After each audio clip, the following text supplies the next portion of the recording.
무주택자분들은 집값이 앞으로 내려갈 것 같아서 계속해서 미루지 마시고요. 전월세 가격은 앞으로 1, 2년 동안은 거의 상승을 할 거예요. 그래서 좀 적극적으로 구축까지 알아보시면 좋을 것 같고,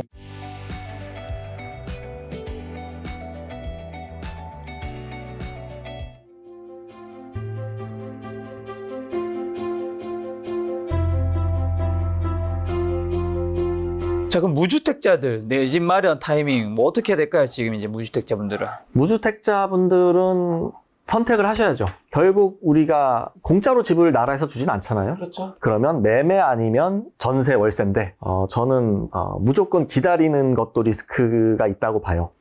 왜냐하면은 이게 그러니까 지방 말고요, 서울 수도권 기준으로 전월세 상승이 이미 스타트가 됐어요. 저는 내년이 되면 지금보다 더 높아졌으면 높아졌지 낮아지진 않을 거라고 보거든요. 물론 매매가하고는 다른 얘기입니다.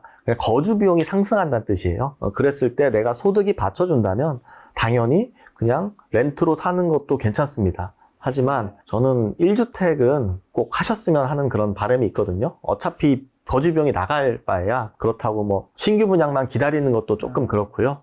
지금은 그나마 좀 발품을 팔아보시면 급매물들이 얼마든지 있기 때문에 그런 것들을 적극적으로 분양만 보지 마시고 구축 매물도 같이 보셔도 충분히 만족할 만한 매입이 될 수 있을 거다. 당장이 아니라 한 2, 3년 후에 보셨을 때 그런 생각이 드네요. 그리고 또 하나는 지금 공사비가 계속 오르고 있어요. 그럼 공사비가 오르면 어떻게 되겠습니까? 분양가가 따라서 올라가겠죠. 분양성이 나오지 않는데 시장에 공급하는 그런 사업자는 없어요. 공급은 계속해서 줄어들 거고, 분양을 하면은 높은 분양가로 나올 거고. 그래서 저는 무주택자분들은 좀 1주택을 통해서 좀 이런 공사비 상승이라든지 분양가 상승에 대한 해지를 좀 하시면 좋겠다. 그러니까 이게 어떤 의미냐면, 돈은 지금 이 순간에도 계속 풀리고 있잖아요. 물론 내가 어떤 결단을 하려면 힘들어요. 대출도 많이 받아야 되고, 또 무엇보다 내가 사면 떨어지면 어떡하지? 이런 생각을 하시는데, 결국 돈이 풀린다는 뜻은 내가 같은 돈으로 살 수 있는 그런 지역의 급지가 계속 낮아진다는 뜻이거든요. 물론 기다려서 내가 더 좋은 곳으로 갈 수 있는 분들도 있어요. 하지만 그렇지 않은 분들이 더 많다. 그랬을 때 무조건 늦추는 게 능사는 아니다. 이 말씀을 좀 드리고 싶네요. 자, 그럼 1주택자는요? 1주택자는 집을 이제 일부 영상을 보시고 급작스럽게 파신다든지 이럴 필요는 없어요. 뭐 가격 하락에 대비해서 내가 높은 가격에 팔고 다시 내려가면 사야지, 이렇게 하다 보면 또 무주택 기간이 늘어질 수 있거든요. 1주택자분들은 상급지로 가셔야죠. 지금 상급지로 이동하시기에 괜찮은 시기예요. 아니면 나는 굳이 지금 사는 집에서 만족을 하신다든지 옮길 이유를 느끼지 못하는 분들은 2주택을 사실 필요는 없다고 봐요. 앞으로 세금이 저는 좀 더 많이 늘어날 것 같거든요. 다주택자분들이. 그랬을 때 현재 갖고 있는 주택 플러스 이제 비주거용 주택으로 가셔야죠. 그렇게 가면은 좀 세금도 좀 덜 내면서 인플레이션 해지하면서 가성비 있는 세팅이 되지 않을까, 이런 생각을 합니다. 자, 총선도 끝났죠. 정부는 부동산 대책은 올해 하반기에 좀 어떤 걸 펼쳐나갈까요? 그렇죠. 지금 총선 결과가 저는 사실 정치에는 관심이 없어요. 근데 지인분들의 얘기를 들어보니까 뜻밖이다, 너무 차이가 너무 많이 났다, 이런 말씀도 하시고, 뭐 어떤 분은 뭐 이민 준비해야 되는 거 아니냐, 뭐 이런 말씀하시는. 아무래도 뭐 많이 가지신 분인가요? 그분은 그래요. 네. 혹시 김 작가님도 혹시 아닙니다. 아닌가요? 저는 정치에 아무런 색깔이 없어요. 정말로. 특히나 또 1주택자시잖아요. 그죠? 근데 어쨌든 지금 상황에서는 이제 다음 대선을, 부동산을 가지신 분들은 또 생각을 하시더라고요. 현재 2024년이니까 이제 2년 좀 넘었으니까 2027년 한 3월께는 또 대통령 선거가 있을 거란 말이에요. 그럼 현재 여론으로 봤을 때는 특정 분이 당선이 된다면 아무래도 복지 측면이 좀 더 좋아질 것 같고요. 근데 복지가 좋아진다는 것은 결국 세금이 더 많이 필요한 거잖아요. 그러면 아무래도 뭐 그런 세금은 좀 있는 분들, 주택수가 좀 있는 분들, 고가의 주택을 가진 분들한테 걷는 게 일반적이니까 그런 거를 지금부터 대비해서 똘똘한 이제 뭐 1주택 남기고 다 팔겠다, 뭐 이런 분들이 좀 주위에 있더라고요. 그래서 저는 충분히 그럴 수 있다고 보고요. 주택수를 이제 늘려가는 식의 투자는 이제 맞지 않는 거예요. 굳이 뭐 대선에 특정 어떤 분이 된다는 걸 떠나서 그 주택은 말 그대로 자산, 캐피털 게인을 늘리는데 그냥 좋은 거고요. 실제로 이거를 팔아서 세금을 내고 보유세다 맞으면서 실제로 내가 손해지는 금액하고 또 다른 얘기예요.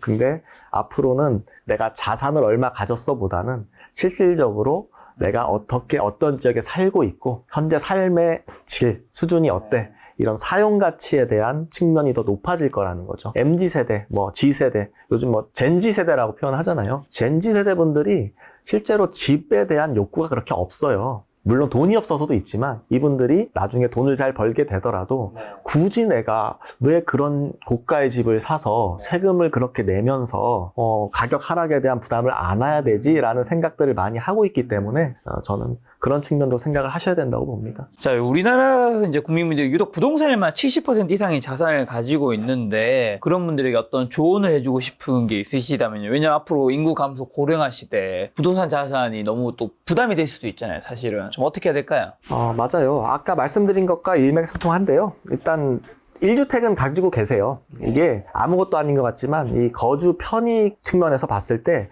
1주택은 심리적으로 안정감을 주고 이게 뭐가 좋냐면 나중에 영모기지론이라는 게 있잖아요. 내 집을 담보로 물론 뭐 자식들한테 물려주셔도 되겠지만 나중에 나는 뭐 나이는 계속 들고 소득이 줄어들 텐데 내 집을 활용해서 얼마든지 연금처럼 받을 수 있단 말이에요. 그런 측면에서도 추천을 드리고 나머지는 다 사용 가치로 저는 이제 접근을 하라고 말씀을 드리고 싶고 인구 감소는 이미 뭐 많이들 나오고 있잖아요. 하지만 부동산 측면에서만 봤을 때는 인구수보다는 유효 가구수가 더 중요하긴 가구수 해요. 2030년인가 10년 뒤쯤에 꺾이잖아요.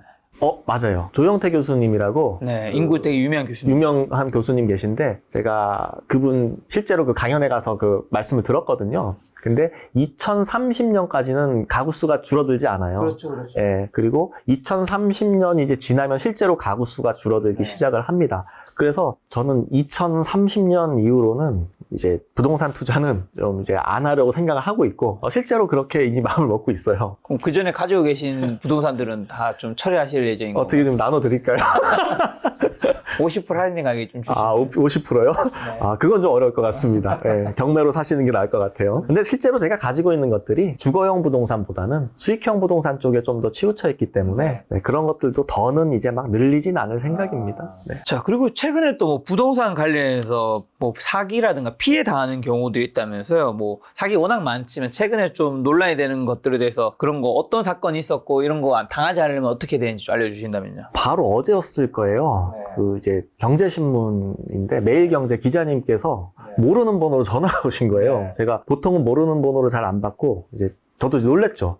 그 제 번호를 어떻게 하셨습니까? 했더니 뭐 어떻게 물어서 출판사 통해서 전화를 주셨는데 그게 지금 이슈가 상당히 되고 있나 봐요. 뭔데요? 이런 거죠. 혹시 공투라고 들어보셨습니까? 들어봤죠. 예, 공동투자의 줄임말인데 이거를 이제 특정 다 그런 것은 아닙니다. 특정 부동산 강사님들이 유튜브 영상, 뭐 네이버 카페 이런 것으로 이제 모집을 해서 뭐 인당 작게는 수천에서 많게는 이제 1, 2억씩 이렇게 받아서 특정 물건에 투자를 하는 거죠. 근데 그러면 이제 투자를 하기 위해서 명의가 필요할 거잖아요. 그렇죠. 그럼 이제 그 강사분들이 세운 법인이 있어요. 법인에 뭐 작게는 5천에서 많게는 억 단위로 돈을 넣었단 말이에요. 물론 그럴 수 있어요. 돈을 벌 수도 있겠죠. 네, 벌 수도 있고 이럴 수도 있는데 이제 문제는 최근에 일어난 일을 보면 이제 수익률이 뭐 이게 보통 손실을 봤다고 하면 보통 뭐 1, 20%? 뭐 한 2, 30%? 뭐 이런 건 뭐 볼 수도 있잖아요. 그렇죠. 근데 무려 뭐 70에서 80% 이제 손실이 확정됐다는 부동산을 샀는데 어떻게 해요? 제 말이요. 너무 신기해서 뭘 했길래 도대체? 어떤 이제 뭐 건물 같은 데 투자를 하신 모양이에요. 그래서 주식도 아니고 사실 건물이 마이너스 70% 빠진 데가 있나요? 그래서 좀 의아했죠. 그분 보면은 이제 피해자분들이 저희 회사로 메일로 막 보내주신 거를 보면은 손실률이 장난이 아니더라고요. 주식도 아니고. 그래서 이거를 제가 그냥 관련 좀 피해 사례 입은 분들을 얘기를 듣고 글을 한번 쓴 적이 있어요. 조심하셔라. 그랬더니 제보 메일이 더 많이 오는 거예요. 물론 그 제보 메일을 블로그 글을 보고 그 매일경제 기자님 전화 주셨겠죠. 근데 이제 문제는 손해를 예를 들어 그래요. 뭐 80% 봤다고 쳐요. 그러면 나도 80%를 같이 봐야 되잖아. 그렇죠. 강사 그분도 대표도. 네. 근데 이제 대부분 어떤 구조냐면 뭐 사업비, 뭐 컨설팅 비용, 수강료 이런 걸로 이렇게 해서 자신은 손해보지 않는 구조가 되는 경우도 많더라는 거죠. 이미 그 댓글 보면은 뭐 경매 학원 있어요. 네. 일산에. 네. 그 학원, 그 다음에 이런 분들이 네. 그냥 조금만 검색해 보시면 나와요, 실제로. 방금 나오는 실명들은 어쩔 수 없이 삐 처리된 건 약간 이해 부탁드리고. 아, 네네. 네. 어쩔 수 없잖아요. 근데 이게 숫자가 몇 명이 아니라 깜짝 놀랐어요. 이게 수백 명인 데도 있고요. 아니 근데 아까 다시 물어봤던 질문 마이너스 80%가 어떻게 나냐고요. 그러니까 이자를 지출하다 그렇게 됐다는 거예요. 왜냐하면 대부분 레버리지, 예를 들어 300억짜리를 사면 1억씩 100명을 모아요. 그럼 100억이 들어갔죠. 그럼 200억은 대출일 거잖아요. 200억에 대한 대출 이자를 2년 동안 내서 그만큼 손실이 났다는 그런 말씀인 거죠. 근데 저는 제 입장에서 이해가 안 가는 거죠, 이게. 예. 예를 들면은 시장 상황이 안 좋으면은 그냥 손실 났습니다. 80%입니다. 하면 되고. 좋으면은 뭐 그냥 좋은 거고, 이거는 아니라는 거예요. 근데 제가 좀 찾아보니까 대부분 이제 유튜브 영상들이 어떻게 되냐, 수십 건의 공투를 해요. 한두 건이 아닙니다. 공투를 하면 그 중에 잘 된 것들이 있죠. 잘 된 것만. 잘 되면 홍보를 하고, 안 된 것들은 카페 글들을 보니까 뭐 양도합니다 이런 글들 있죠. 뭐 손해보고 양도한다 이런 것들이 좀 많이 있더라고요. 그러니까 어떤 구조냐면 결국은 공투 강사 자신만 부자가 되는 구조예요. 그러다가 시간이 지나면 어떻게 해요? 사람들 서서 잊혀지죠. 그러니까 사기꾼들이 계속 나올 수밖에 없어요, 구조가. 이거를 쉬쉬하게 되더라고요, 사람들이. 그러니까 이게 안 팔리면 장기 투자, 묻어두는 투자입니다. 뭐 이런 식으로 이제 가게 그럼 제가 여쭤보고 싶은 게 돈이 많지 않을 때 이제 그 돈들이 많이 모여서 하는 게 공동 투자라든가 조각 투자 같은 것들이 있을 텐데, 저는 그걸 절대 하지 않는 이유가 일단은 나 혼자 들어가도 내 맘대로 들어갔다 빠져나오는 게 쉽지 않은데, 공동으로 들어간다면 내가 원하는 타이밍에 이걸 회수할 자체가 거의 불가능할 거잖아요. 근데 그렇다 해서 공동 투자, 뭐 조각 투자가 무조건 잘못된 건 아닐 거란 말이죠. 해도 되는 것과 하면 안 되는 거는 좀 구분선을 정해준다면요. 네, 물론 공투의 장점도 있습니다. 그러니까요. 왜냐하면 우리가 가진 돈이 한계가 있기 때문에 그러니까. 정말 믿을 만한 사람들끼리 하는 건 괜찮아요. 단 여러분들이 정말 공투를 하시려면 피가 섞인 분들이랑 하세요. 피가 섞였다는 건 뭐냐면 최소한 가족이나 친인척 관계는 되어야 된다는 거죠. 뭐 오며 가며 만난 뭐 경매 강사가 뭐 20명 모아준 그런 거는 말씀하신 대로 의사결정 자체를 하나를 도출하는데도 상당히 시간이 오래 걸리고요. 그리고 두 번째로는 명의입니다. 명의가 일단 법인으로 뭘 한다고 하면 그 안에 돈을 넣으면 여러분들이 아무리 어떤 뭐 수익률 100%를 보장해준다 뭘 해도 그게 지켜지지 않더라도 법적으로 보장받기가 어려워요. 이거는 제가 그 아는 변호사 형님한테 물어본 거예요. 왜 이게 말이 되냐, 이렇게 사기꾼들이 판치는 이유가 있냐 했더니 정 대표 이거는 법적으로 아무 문제가 없다는 거죠. 그래서 법인은 제3자니까. 그러니까 법인은 날리면 그만이고요. 그 제가 이게 되면은 계약서도 좀 띄워드리고 싶은데 오죽하면 10몇 개의 계약서가 메일로 다 왔어요. 이거 좀 봐달라고. 왜냐 그분들한테는 1, 2억이 전 재산인 분들도 있었고. 그 계약서는 어떻던가요? 너무 허접하죠.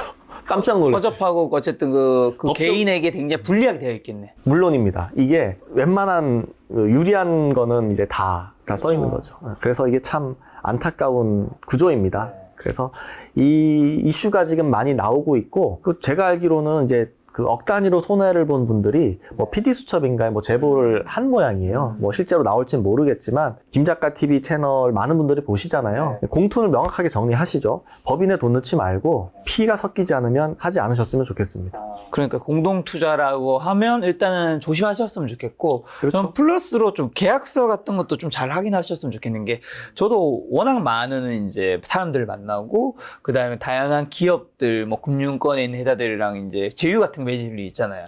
근데 때때로 어느 기업 같은 밝힐 수는 없죠. 되게 큰 회사인데 말하면 다 아는 계약서가 너무 본인들 위주로만 다 돼 있는 맞아요. 거예요. 저는 굉장히 불리하고, 저는 그래서 그냥 아예 끊었거든요.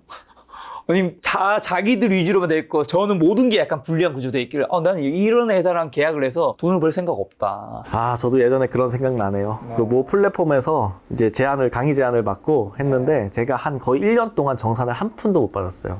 뭐 이건 뭐 나가도 되고 안 나가도 되는데 나중에 그걸 보니까 계약서가 말씀하신 대로 그렇게 써 있었고 저뿐만이 아니더라고요. 피해자분들. 그래서 사실 그거는 계약서를 우리가 앞으로는 꼭 반드시 그거는 철저하게, 저는 계약서 오면 한 3-4번, 5번씩 보거든요. 왜냐면 이게 사인 도장을 찍는 순간 이게 굉장히 안타까운 거지만 나도 거기에 동의를 했다는 거거든. 맞아요. 결국은 소송을 가게 되면 계약서 가지고 그렇잖아요. 왜냐하면 딴 걸로 증빙할 수 있는 게 없으니까. 맞아요. 그래서 피해를 입었다 하더라도 안타까운 건 여러분들이 원하는 방향의 결과가 나오기가 무척 어렵습니다. 그러니까 애초부터 하지 않으시는 게 좋을 것 같아요. 맞습니다.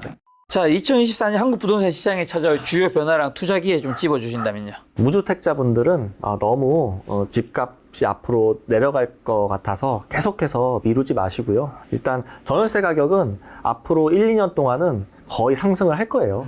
그래서 좀 적극적으로 구축까지 알아보시면 좋을 것 같고, 혹시 난 그래도 하락이 올 것 같다, 너무 두렵고 불안하다 하시면은 그냥 너무 멀리 가지 않더라도 제가 1년 전쯤에 이 김작가 TV에서 그 질문을 받고 말씀드린 적이 있는데, 둔촌 주공 아파트 기억하세요? 예. 기억납니다. 예, 그때 막 한참 1년 전쯤이면 막 하락론이 팽배할 때거든요. 맞아요. 그때 많은 분들이 뭐 너무 고분양가다, 사면 안 된다, 뭐 인생 어떻게 된다 이랬는데, 현재 시점에서 봤을 때는 최소한 7억에서 8억 정도 올랐단 말이에요. 그러면 이제 영상을 보고 계약을 포기했거나 기회를 놓친 많은 분들이 있을 거란 말이에요. 사실 7, 8억이면 한 사람의 삶을 바꿀 수 있을 정도로 그렇죠. 엄청 큰 금액이죠. 큰 돈이에요. 그 당시에 올림픽 파크 포레온이죠. 그게 한 13억 4천? 뭐 이렇게 했을 거예요.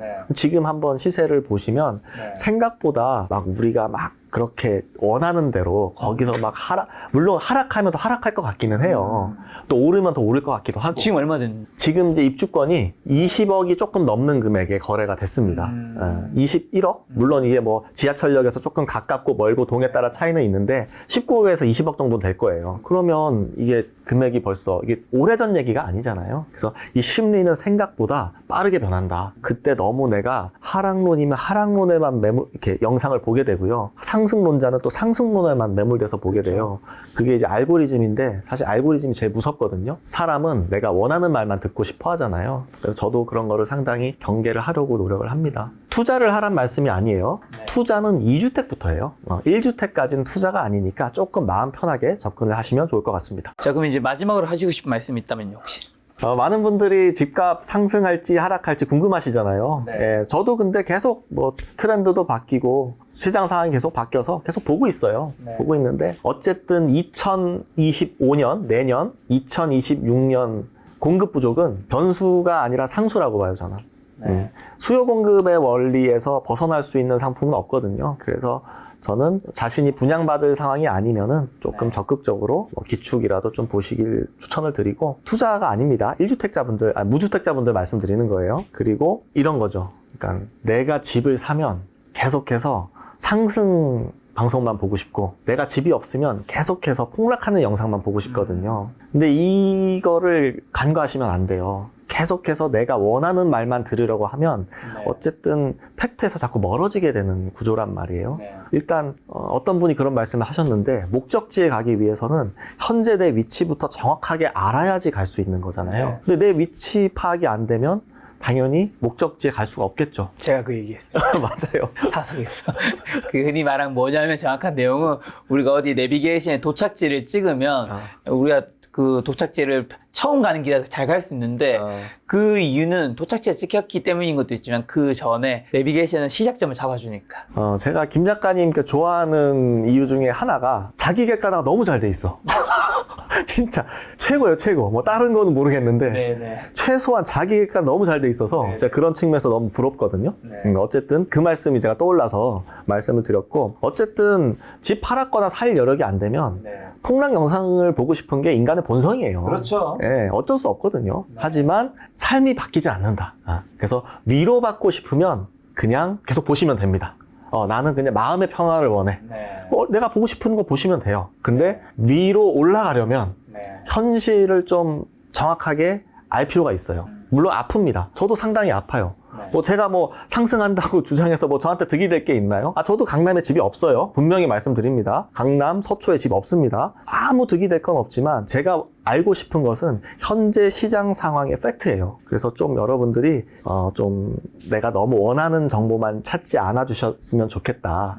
이런 말씀을 좀 드리고 싶고, 또 제가 10년 넘게 투자를 해보니까 우리가 늘 이런 막 트렌디한 거, 뭐 새로운 정보 이런 거 막 찾잖아요. 근데 결국은 자동차를 예를 들면 튜닝의 끝은 순정입니다.